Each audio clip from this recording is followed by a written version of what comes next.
dan stimulus ekonomi yang digelontorkan di semester 1 kemarin besarnya 61 triliun, dan tentu ada beberapa stimulus yang akan didorong juga di semester kedua. Realisasi belanja diharapkan di semester ketiga ini bisa mencapai 25% atau angkanya 694, dan harapannya ini juga menjadi salah satu pendorong pertumbuhan. Nah, program untuk mendorong daya beli dan konsumsi antara lain kredit investasi padat karya, terutama untuk revitalisasi mesin-mesin produksi. Industrinya adalah tekstil, produk tekstil, industri furniture, industri makanan minuman. Kemudian ada stimulus untuk perumahan, yaitu FLPP dari 220.000 menjadi 350.000. PPN ditanggung pemerintah sampai 100% sampai semester kedua, dan kemudian ada bantuan stimulan perumahan swadaya menyasar 41.000 rumah, kemudian program BPJS tenaga kerja terutama untuk para pekerja atau kaum buruh, kemudian juga ada kredit usaha rakyat khusus untuk sektor perumahan, di mana kredit itu juga akan mendorong sekitar pembangunan 450.000 rumah, besarnya di atas 130 triliun. Nah, kemudian stimulus pariwisata akan diberlakukan seperti Nataru kemarin, nanti akan segera juga diumumkan. Kemudian akselerasi program makan bergizi gratis, tentu dengan target penerima yang terus ditingkatkan, dan targetnya di bulan November ada 25.000 SPPG. Nah, seluruh program ini dirancang untuk menggerakkan perekonomian di masyarakat atau di rakyat secara langsung sambil menjaga konsumsi domestik. Terkait dengan ketenagakerjaan yang menjadi perhatian di pasar, Dewan Kesejahteraan Buruh dan juga Satgas Pencegahan PHK telah dibentuk, dan ini sudah disiapkan, dan tentunya berharap bahwa dengan telah terbentuknya Satgas ini, kesejahteraan para pekerja dan kesempatan kerja akan juga terus didorong dan dibuka selebar-lebarnya.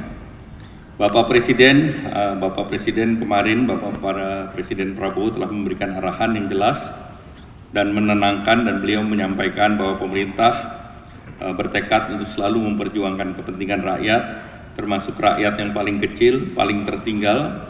Bapak Presiden juga memberikan arah pentingnya persatuan dan kesatuan untuk mengajak kita bersama menjaga persatuan nasional dan untuk tidak mudah diadu domba.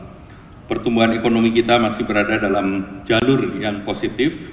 Harapan kami para emiten, para anggota bursa, para investor memahami tentunya apa yang hari ini terjadi terkait dengan aspirasi itu dijamin dalam negara demokrasi, dan tentunya kita berharap bahwa aspirasi ini dapat dijalankan dengan metode yang baik. Pemerintah terus berkomunikasi aktif dengan para issuer atau emiten atau anggota dan juga anggota bursa dan para investor untuk memastikan bahwa rencana investasi tidak terganggu, dan diharapkan seluruh kegiatan bisa berjalan sesuai jadwal, dan pemerintah komit untuk responsif terhadap apa yang berkembang dan aspirasi masyarakat melalui jalur yang konstruktif, dan ini menunjukkan pemerintah menjaga stabilitas dan juga selalu menghormati aspirasi yang timbul dari berbagai kelompok masyarakat. Kami mendorong dan mengimbau para pengusaha untuk tetap tenang dan optimis, dan kami tentu seluruhnya mempunyai tanggung jawab moral kepada bangsa ini untuk mempertahankan roda perekonomian agar penciptaan lapangan kerja dan mereka yang bekerja tetap terjaga, dan lapangan kerja dan kesejahteraan masyarakat tentunya itu menjadi perhatian utama dari pemerintah. Tentu kita berharap bahwa situasi yang damai dan saling menghormati tentunya akan sangat membantu mempercepat pemulihan ekonomi dan kita semua menjaga suasana kondusif dan meminimalkan dampak yang muncul terhadap perekonomian nasional. Untuk pelaku pasar modal, saya ingin menegaskan bahwa pemerintah mempunyai kapasitas dan komitmen untuk menjaga stabilitas ekonomi. Cadangan devisa hari ini per bulan Juli relatif baik di angka 152 miliar sehingga kegiatan import ekspor relatif terjaga. Sistem perbankan nasional juga sehat. Koordinasi kebijakan fiskal, moneter, dan sektor keuangan dan sektor real berjalan secara sinergis dengan situasi yang cukup fundamental baik, dan kita menjaga agar volatilitas jangka pendek tidak merubah perencanaan perekonomian kita yang positif. Nah, tentu kita semua punya tugas berat. Ini tugas bukan hanya pemerintah tetapi keseluruhan yang Bapak Presiden selalu berbicara mengenai Indonesia Incorporated.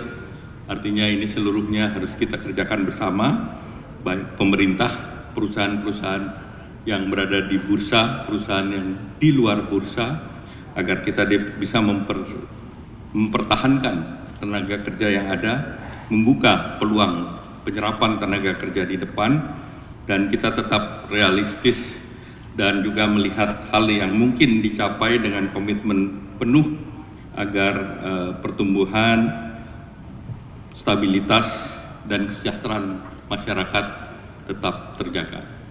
Demikian.